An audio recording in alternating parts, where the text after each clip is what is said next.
Hello Honey's, நான் உங்கள் woodland angel. இன்றைக்கி நம்ம பார்க்க போகிறது சாம்பலானாலும் காதல் செய்வேன்ற சீரீஸோட அடுத்த எபிசோட் தான்.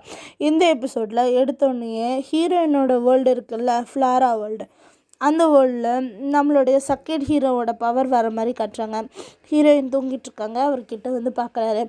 பார்த்துட்டு அது அவளுக்கு ஒரு ஹீரோயினுக்கு ஒரு கர்ஸ் கொடுத்துருக்காங்களே, அந்த கர்ஸை எடுத்து பார்க்குறாரு. பார்த்தா அது நல்லாவே உடஞ்சிருக்கு.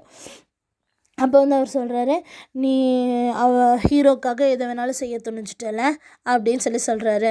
அப்போ வந்துட்டு நான் வந்து அன்னைக்கே பார்த்துட்டேன், நீங்கள் என்ன பண்ணீங்கன்னு நான் அன்னைக்கே பார்த்துட்டேன் அவனோட ட்ரீமில் அப்படின்னு சொல்கிறாங்க. அப்போ வந்து நம்மளுக்கு காட்டுறாங்க ஹீரோயினும் ஒன்றா இருக்கிறத இவர் வந்து அவங்களோட ரொமான்ஸை இவர் பார்த்துருக்காரு.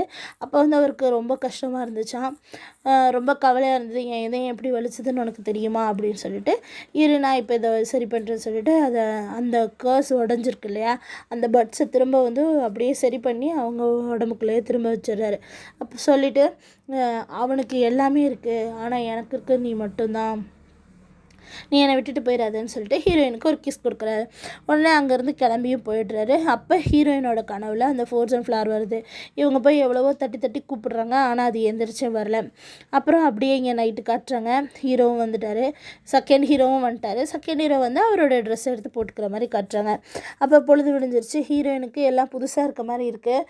அவங்களோட நெஞ்சு ஏதோ மாற்றமாக ஏற்படுற மாதிரி, அவங்களோட இதயத்தில் ஏதோ ஒரு மாற்றம் இருக்க மாதிரி அவங்களுக்கு தெரியுது. அப்படியே அப்போ வந்து இவங்க இருக்காங்க இல்லையா, யார், பிரின்சஸ், டீமன் பிரின்சஸ் இருக்காங்களே, அவங்க வந்து பீஸ்ட்டை பற்றி பேசுகிறாங்க. உடனே அவங்களும் கொடுத்து விட்டுறாங்க. அப்போ பீஸ்ட்டை பற்றி பேசிகிட்டு இருக்காங்க. அப்புறம் பார்த்தா டீமன் வேர்ல்டுக்கு பீஸ்ட்டோடு வந்துட்டாங்க. நம்மளோட பிரின்சஸ் வந்து இவனோட கனவில் என்ன இருக்குதுன்னு பார்க்குறாங்க. ஏன்னா அவன் தான் ஹீரோவோட அம்மா பேரை சொல்லிட்டு துடிக்கிறானே, அதனால். அப்போ பார்க்கும்போது அவங்க தான் வந்து அவனுக்கு பனிஷ் பண்ணியிருக்காங்க. அவனை எல்லாத்தையும் செய்ய வச்சது அவங்க தான்.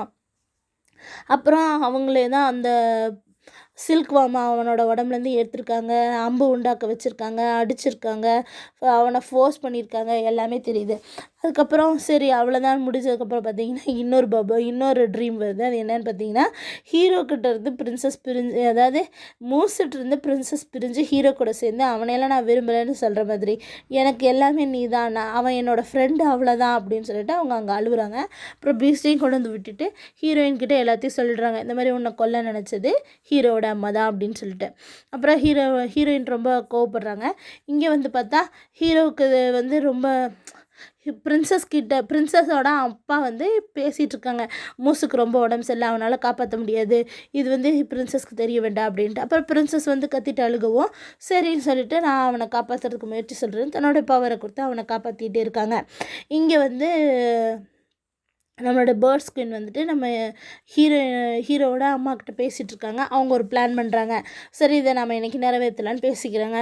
இங்கே வந்து நம்மளுடைய அடுத்த நாள் காலையில் இப்போ எப்படின்னா, ஹீரோயின் வந்து எழுந்திரிச்சோன்னா ஃப்ளாரா இம்மோர்டல் இருக்காங்கள்ல, அதாவது ஃப்ளாரா வேர்ல்டு இருக்குல்ல, அங்கே வந்து அவங்க அப்பாவும் ஆன்ட்டியும் பேசிகிட்டு இருக்காங்க. இந்த பொண்ணு இப்படி மாற்றி மாற்றி பேசுது, எப்படி தான் இந்த கல்யாணத்தை பண்ணுறதுன்னு தெரியல அப்படின்ட்டு. இவங்களுக்கு ஹீரோயினுக்கு வந்து வேறு எதுவுமே ஞாபகம் இல்லை. இவங்க 2 பேர் பேசிகிட்டு இருக்கிறத இவங்க ஒரு பட்டர்ஃப்ளையாக வந்து பார்க்குறாங்க. இவங்களுக்கு எதுவுமே ஞாபகம் இல்லாதனால நம்மளை வந்து செகண்ட் ஹீரோவையே கல்யாணம் பண்ணிக்கலாம், நம்ம அம்மா அப்பான்னு எல்லாருமே கஷ்டப்படுறாங்க அப்படின்னு சொல்லிட்டு அவங்க யோசிக்கிறாங்க. இவங்களுக்கு வந்து அன்றைக்கி நைட்டு அவங்க தாமரை வளர வச்ச குளத்தில் தாமரை வளர வச்சது மட்டும்தான் ஞாபகம் இருக்குது. ஹீரோவோட ஒன்றா சேர்ந்து சந்தோஷமாக இருந்தது ஞாபகமே இல்லை. அடுத்த நாள் ஹீரோ பார்க்குறதுக்காக இங்கே வந்து கேட்குறாரு, ஏம்மா இவ்வளோ கவலையாக இருக்கேன்னு சொல்லிட்டு. ஹீரோயினோட அப்பா, இல்லைப்பா நீங்கள் சொன்ன மாதிரியே நான் அவரையே கல்யாணம் பண்ணிக்கிறேன், நீங்கள்லாம் வருத்தப்படாதீங்கப்பா அப்படின்னு சொல்லிட்டு இவங்க சொல்லிடுறாங்க. உடனே ஹீரோயினோட அப்பாவுக்கு ரொம்ப சந்தோஷம். அதே மாதிரி ஹீரோயினை பார்க்குறதுக்கு ஹீரோ வந்து வரலான்னு சொல்லிட்டு வராங்க. ஆனால் ஹீரோயின் வந்து விட மாட்டேங்கிறாங்க. இன்றைக்கி வந்து ஹீரோயின் வந்து விட மாட்டேங்கிறாங்க, நாங்கள் பார்க்க வரக்கூடாதுன்னு சொல்கிறாங்க. அவர் பேச வரும்போது இவங்களுக்கு இதயம் ரொம்ப வலிக்குது. அப்படி இருக்கிறதுனால இனிமேல் நீங்கள் என்னை பார்க்க வராதீங்க, என்கிட்ட பேசாதீங்க, நான் கிளம்புறேன் அப்படின்னு சொல்லிட்டு அவங்க போயிடுறாங்க. அதே சமயத்தில் இங்கே செகண்ட் ஹீரோவும் வராரு. செகண்ட் ஹீரோ வந்துட்டு ஹீரோயின்கிட்ட பேசிகிட்டு இருக்காரு. அப்புறம் அவங்கள கூட்டிகிட்டு போயிடுறாங்க. ஹீரோ கிட்ட வந்து பேச வரும்போது செகண்ட் ஹீரோ வந்து ஹீரோ கிட்ட பேச வர்றாரு. ஆனால் ஹீரோ எதுவுமே சொல்லலை, அமைதியாக போயிட்டுறாரு மூணு நாள் கூட. அப்புறம் இங்கே ஹீரோயினை காட்டுறாங்க. ஹீரோயின் அங்கே உட்காந்துட்டு இருக்கும்போது அவங்கள பார்க்குறதுக்கு ஒருத்தவங்க வராங்க. இந்த மாதிரி உங்கள் அப்பா எங்கன்னு விசாரிக்கிறாங்க. பேலஸில், ஹெவன்லி பேலஸில். இல்லை எங்கள் அப்பா வந்து வெளியே போயிருக்காரு அப்படின்னு. சரி நீங்கள் கூட வந்து அந்த டீயை செக் பண்ணலாமே அப்படின்னு சொல்கிறாங்க, இந்த டீ போடுறத பற்றி விசாரிக்கிறதுக்காக. உடனே இவங்களுக்கு வந்து சந்தேகமாக இருக்குது. உள்ள ரூம்குள்ளே போய் துணி மாற்றிட்டு வரேன் அப்படின்னு சொல்லிட்டு நேராக ரூம்குள்ளே போயிட்டு இந்த மாதிரி ஏதோ பிரச்சனை பண்ண போகிறாங்கன்னு நினைக்கிறேன் குயினை, அதனால் நீ எங்கள் அப்பா வர சொல்லுன்னு சொல்லிட்டு சம்மன் அனுப்பி ஸ்னேக் இம்மோர்ட்டல்கிட்ட இதை சொல்லி அனுப்புகிறாங்க. உடனே அவர் வந்துட்டு சரி நான் கண்டிப்பாக போய் சொல்கிறேன் அப்படின்னு சொல்லிட்டு அவர் போகிறாரு. ஹீரோயினை கூட்டிகிட்டு வந்து ஒரு ரூம்குள்ளே விட்டுடுறாங்க. அந்த ரூமில் தான் வந்துட்டு அவங்க ஹீரோயினோட அம்மா இருந்திருப்பாங்கள்ல, அவங்க குதிச்சு இறந்து போன இடமும் இருக்குது. இதை வந்து ஸ்னேக் வந்து நேராக வந்து செகண்ட் ஹீரோட்டு தான் சொல்கிறாங்க. ஆனால் இவங்க என்னென்ன பண்ணுறாங்க, பேலஸ்க்கு அவங்க வந்திருக்காங்க, அவங்களுக்கு எதாவது பிரச்சனை வந்துடும்னு சொல்லிட்டு ஏற்கனவே அசிஸ்டண்ட்டுக்கிட்ட ஹீரோ சொல்லி வச்சுருப்பாரு. அந்த கண்காணிச்சிட்டு இருந்ததுனால அவங்க அம்மாவோட இடத்துக்கு இவங்க வந்ததை வந்து அவங்களுக்கு தெரிஞ்சிருச்சு. இப்போ ஹீரோயினோட அம்மா இறந்து போன இடத்துக்கு வந்துட்டாங்க. அதுக்கு முன்னாடியே ஹீரோவோட அம்மா அங்கே தான் இருக்காங்கன்றது வந்து ஹீரோவுக்கு தெரிஞ்சு ஹீரோ முன்னாடியே எந்திரிச்சு வந்துடுறாரு. இப்போ தான் செகண்ட் ஹீரோவுக்கு விஷயமே தெரிய வருது. ஹீரோயின் பார்த்தீங்கன்னா இந்த இடத்துல நிற்க வச்சு அவங்க மிரட்டுறாங்க. நீ ஏன் இங்கே வந்த, நீ உயிரோடு இருக்கிறதுனால எவ்வளோ பெரிய பிரச்சனை, நான் உங்கள் அம்மாவை இந்த இடத்துல தான் கொலை பண்ணேன், இப்போ நான் உள்ளேயும் கொல்ல போகிறேன் அப்படின்னு சொல்லிட்டு அந்த இடத்துல அவங்க மேலே பவர்ஸை யூஸ் பண்ண வராங்க. அப்போ ஹீரோயின் தன்னால் ஆன மட்டும் அந்த பவரை வந்து தடுக்க முயற்சி பண்ணுறாங்க. ஆனால் அவங்களால ஃபோர்ஸை தாங்க முடியல. அந்த சமயத்தில் ஹீரோயினுக்கு அதிகமான ஃபோர்ஸ் கொடுக்கணும்னு சொல்லிட்டு அவங்க அம்மா ஃபுல் ஃபோர்ஸை அவங்க மேலே கொடுக்க வரும்போது கரெக்டாக நம்ம ஹீரோ வந்து தடுத்துடுறாரு. அவங்க வந்து தடுத்துட்டு சொல்கிறாரு, ஏம்மா நான் அப்போவே சொன்னேன்ல ஹீரோயினை வந்து நீங்கள் ஹர்ட் பண்ணாதீங்க, நான் உங்களுக்கு வந்து டபுள் மடங்காக செஞ்சுருவேன் அப்படின்னு சொல்லிட்டு, எதுக்கு நீங்கள் திரும்ப பின்வாங்க மாட்டேங்கிறீங்க அப்படின்னு. இந்த பிள்ளைக்காக நீ இந்த மாதிரி பண்ணுறியா, இது ஒரு டெவிலு அப்படின்னு அவங்க சொல்கிறாங்க. இல்லைம்மா அவள் வந்து என் கூட இப்போ வந்து அவள் என்னுடையவளாயிட்டா அப்படின்னோடனே நீ போய் சொல்கிற அப்படின்னு சொல்கிறாங்க. என் குழந்தை அவள் வயிற்றில் வளருது அப்படின்னு சொல்கிறாரு. உடனே இருந்துட்டு இவங்க ஷாக் ஆகிடுறாங்க. ஹீரோயினும் எப்போ அப்படின்னு இப்போ தான் கேட்டுட்ருக்காங்க. அப்படியே நம்ம இவங்களோட பேலஸை கட்டுறாங்க. இந்த பேலஸில் வந்து இப்போ ஒரு ப்ரேயர் மாதிரி நடந்துகிட்ருக்கு. வாட்டர் இம்மோர்ட்டல் இருக்கார்ல, அதாவது அவங்களோட மாஸ்டர்லாம் இருக்காங்கள்ல, அவங்க தான் உட்காந்து போதனை பண்ணிக்கிட்டு இருக்காங்க, எல்லோரும் கேட்டுட்ருக்காங்க. ஆனால் இப்போ வந்து ஸ்னேக்காக இருக்க நம்மளுடைய ஸ்னேக் இம்மோர்ட்டல் வந்து நேராக வந்து செகண்ட் ஹீரோட்ட அதை பற்றி சொல்லிடுறாரு. அதனால் இவங்க 3 பேரும் அவங்கக்கிட்ட எக்ஸ்கியூஸ் கேட்டுட்ருக்காங்க. அதுக்குள்ளே வந்துட்டு நான் அவளை கொல்ல போகிறேன், நீ இப்போ நகரியா இல்லையா அப்படின்னு சொல்லிட்டு அவங்க அந்த ஃபோர்ஸை விட வரும்போது ஹீரோ வந்து தடுக்கிறாரு. ஹீரோவை பிடிச்சி தள்ளி விட்டுறாங்க. அவர் அந்த ஓரத்தில் விழுந்துடுறாரு. அடியும் பலமாக பட்டுருது. ஹீரோயின் அழறாங்க. திரும்ப அவங்களோட ஃபோர்ஸை விடும்போது கரெக்டாக இவங்க 3 பேரும் அங்கே எக்ஸ்கியூஸ் கேட்டு வராங்க. யாராருன்னா second hero, water immortal and king. அதே மாதிரி வாட்டர் இம்மோர்ட்டல் இப்போ வந்து தடுத்துடுறாரு. வாட்டர் இம்மோர்ட்டலுக்கும் செமையாக பலமாக அடிபட்டுருது. அப்படி இருந்தும் இவங்க ஹீரோவோட அம்மா வந்து அடங்காமல் திரும்பவும் அவங்க மேலே ஒரு ஃபோர்ஸை விடவும் நம்மளுடைய வாட்டர் இம்மோர்ட்டல் தடுத்துறாரு. தடுத்துட்டு என் பொண்ணையும் நீ கொல்ற அளவுக்கு வந்துட்டியா, அன்றைக்கி என் பொண்டாட்டியை கொல்லும் போதே நான் உன்னை தடுத்து நிறுத்தியிருக்கணும் அப்படின்னு சொல்லிட்டு இவங்க வந்து பேசுகிறாங்க. அதை பார்த்துட்டு அப்புறம் செகண்ட் ஹீரோ வந்துட்டு ஹீரோயினுக்கு அடிப்படலை அப்படின்னு சொல்கிறாங்க. நீ இவ்வளோ பார்த்துக்க, இப்போ நான் பாரு என்ன பண்ணுறேன்னு சொல்லிட்டு தன்னுடைய பவரை வச்சு அது ஃபுல்லாக ஃப்ரீஸ் ஆக்கிட்டு அவங்கள கொல்லலான்னு அவங்க மேலே தன்னுடைய ஃபோர்ஸை அனுப்பலான்ட்டு வரும்போது ஹீரோ வந்து தடுத்துடுறாரு. தடுத்தோடனே வாட்டர் இம்மோர்ட்டல் வந்து ஷாக் ஆகிடுறாரு. அப்படியே ஹீரோக்கு பிளட் வாமிட் எடுத்து அப்படியே மயங்கி விலகு போகும்போது சொல்கிறாரு, நீங்கள் செஞ்சதை வந்து நான் தப்பாக எடுத்துக்க மாட்டேன். ஏன்னா எங்கள் அம்மா தான் உங்கள் ஒய்ஃபை கொண்டாங்கன்னு எனக்கு நல்லாவே தெரியும். அந்த பாவத்துக்கு நான் அடிபட்டுக்கிறேன். எங்கள் அம்மாவோட வாழ்க்கையை மட்டும் நீங்கள் விட்டுருங்க, பனிஷ் பண்ணிடாதீங்க.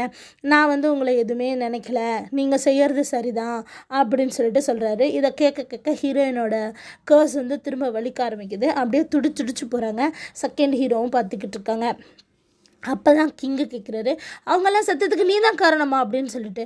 ஆனால் இவங்கெல்லாம் அமைதியாகவே இருக்காங்க. அப்புறம் அதை பார்த்தோன்னே சரி இவங்களை நாம் வந்து ஒரு தண்டர்லாம் இருக்க ஒரு ஜெயில் மாதிரி இருக்க அந்த ஜெயிலில் போடுங்க அப்படின்னு சொல்கிறாங்க. ஸ்னேக் இம்மோர்ட்டலும் பார்த்துட்டு இப்போ தான் இவங்களுக்கு ஒரு நல்ல தண்டனை கிடச்சிருக்கு அப்படின்னு சொல்லிட்டு நினைக்கிறாரு. அப்புறம் வந்துட்டு அந்த தண்டர் இதில் போட்டோன்னா அவங்க அங்கே இருந்துட்டு அழுகவும் செய்கிறாங்க, சிரிக்கவும் செய்கிறாங்க. அப்படியே நம்ம மூசை கட்டுறாங்க. அவங்க அப்பா கொடுத்த, அதாவது நல்ல கிங்கு கொடுத்த ஓரளவு பவர்ஸால் இப்போ ஓரளவு நல்லா இருக்காரு. அப்போ தான் வந்துட்டு ஹீரோ வந்து பிரின்சஸ் வந்து எப்படி நம்ம மூசை கண்டுபிடிச்சாங்க நம்மளுக்கு காட்டுறாங்க. அது எப்படின்னு பார்த்தீங்கன்னா, இவங்களுடைய வம்சத்தையே வந்துட்டு கெட்ட அரசர் வந்து அழிச்சிருப்பார். ஆனால் இவர் வந்து அந்த பக்கமாக நின்றுட்டுருப்பார். தூரமாக நின்றுட்டுருக்கும்போது நம்மளுடைய பிரின்சஸ் தான் அம்பு உண்டு விளையாடுறேன்னு சொல்லிட்டு அம்பை கொண்டு போய் இவங்க மேலே விட்டுருவாங்க. அதனால் அவர் அங்கேயே மயங்கி விழுந்துருவார். அந்த சமயத்தில் தான் இவங்க வம்சத்தையே அவங்க அழிச்சிருப்பாங்க. அதுக்கப்புறமா இவங்க அப்பாவோட சேர்ந்து நம்ம கெட்ட கிங்கை எதிர்த்து போராடலாம் அப்படின்னு சொல்லும்போது, இல்லைம்மா அந்தளவுக்கு நம்மளுக்கு ஃபோர்ஸ் கிடையாது அப்படின்னு சொல்லிட்டு இவங்க பேசிகிட்டு இருக்கும்போது, இப்படி ஒரு வம்சமே அழிச்சுவிட்டானே அப்படின்னு பேசிகிட்டு இருக்கும்போது, இல்லைப்பா எனக்கு தெரிஞ்சு அங்கே ஒருத்தர் இருக்காருன்னு நினைக்கிறேன் அப்படின்னு கூட்டிகிட்டு போய் காட்டுறாங்க. அவரையுமே இவங்க அசிஸ்டண்ட்டாக கொண்டு வந்திருப்பாங்க. இவங்களுமே சந்தோஷமாக இருந்திருப்பாங்க. இனிமேல் என்கிட்ட பேசாத அப்படின்னு சொல்லிட்டு இவர் இதெல்லாம் நினச்சி பார்த்துட்டு, என்னாலெல்லாம் உன் கூட வாழ முடியாதுன்னு அந்த பக்கம் திரும்பி படுத்துக்கிறாரு. நம்மளுடைய ஹீரோயினும் அழுகுறாங்க, நம்ம பிரின்சஸும் அழுகுறாங்க. அப்புறம் வந்துட்டு இவனை வந்து நம்மளால் காப்பாற்ற முடியாது, நம்ம இன்னும் இதுக்கு நிறையா ஃபோர்ஸாக தேடணும், அப்படி இன்னும் கொஞ்ச நாள் தான் இவன் வாழ்வான் அப்படின்றத பற்றி பேசிகிட்டு இருக்கும்போது நம்மளுடைய மூசு ஒட்டு கேட்டுட்டு அவர் பாட்டுக்கு தனியாக வெளியே நடந்து போகிறதோட இந்த பக்கம் முடிச்சிடுறாங்க. இப்போ பேலஸை கட்டுறாங்க. யாருன்னா ஹீரோயினோட அப்பாவும் பேசிகிட்டு இருக்காங்க. அப்பா நான் மயங்கி விழுந்தவங்க ஏந்திரிக்கிறாங்க, நான் இப்போவே போய் அவங்க 2 பேருக்காக போய் பழி வாங்க போகிறேன் அப்படின்னு சொல்லும்போது, இல்லைம்மா அதை நான் பார்த்துட்டேன், உனக்கு ஒன்றும் கவலை இல்லை, நானே அவங்களுக்கு தேவையான பனிஷ்மெண்ட்டை கொடுத்துட்டேன், விட்டுருமா அப்படின்னு சொன்னோன்னே தேங்க்ஸ்ப்பா அப்படின்னு சொல்லிட்டு அழுகுறாங்க. அதே டைமில் கிங்கும் அங்கே வராரு. வந்து பேச வரும்போது, ஆமாய்யா என் பொண்டாட்டி சாவடிக்கும் போதும் உன்னால தானே என் பொண்டாட்டி அங்கே வர வேண்டியதாகி போச்சு, அவள் அங்கே வந்ததுனால தானே சாவடிக்கப்பட்டா, இதே வந்து இப்போ என் பொண்ணு வந்து அங்கே சாவணுமா, நீ இனிமேல் எங்கள் மூஞ்சிலே விழிக்காத, என்கிட்ட பேசாது அப்படின்னு சொல்லிட்டு அவர் கோவமாக பேசுகிறாரு. கோவம் தணிஞ்சோடனே நான் வரேன் அப்படின்னு சொல்லிட்டு நம்மளுடைய கிங்கும் அங்கேருந்து போயிடுறாரு. இந்த டைமில் நம்ம செகண்ட் ஹீரோக்கும் கொஞ்சம் அடிபட்டிருக்குல, அவரும் தன்னுடைய பவர்ஸை வச்சு கொஞ்சம் சரி பண்ணிக்கிட்டு இருக்காரு. அந்த சமயத்தில் ஹீரோவுக்கு அடிபட்டுச்சுல, அதை பார்க்கறதுக்காக ஹீரோயின் வராங்க. அந்த சமயத்தில் full and full birds queen தான் அவங்கள அங்கேருந்து பார்த்துக்கிறாங்க. ஆனால் இவங்களுக்கு தான் அவர் ரொம்ப பிடிக்கும் இல்லையா, அதனால் நம்மளுடைய ஹீரோவுக்கு அவங்க கிஸ் பண்ணுறத நம்ம ஹீரோயின் பார்த்துறாங்க. அங்கேருந்து வருத்தப்பட்டுக்கிட்டே இங்கே வந்துடுறாங்க. அப்படி வரும்போது இந்த இடத்துல நம்ம வந்து நம்மளுடைய நீ வந்து நிறைய பொண்ணுங்களோட பேசியிருக்கியா, பழகியிருக்கியா அப்படின்னு சொல்லிட்டு ஹீரோயின் கேட்குறாங்க. இல்லையே, எனக்கு எந்த யாரோடையுமே எனக்கு பழக்கம் இல்லை, நான் இங்கே தனியாக தான் இருக்கேன் அப்படின்னு இவர் பாட்டுக்கு சொல்லிட்டுருக்காரு. எனக்கு தெரிஞ்ச ஒரே பொண்ணு நீ தான் அப்படின்னு சொல்லிட்டுருக்காரு. ஏன் அப்படின்னா, இப்போ ஹீரோயினை வந்து பேர்ட்ஸ் குயினோட பார்த்ததுனால இப்போ ஹீரோயின் வந்து ரொம்ப கவலையாக இருக்காங்க.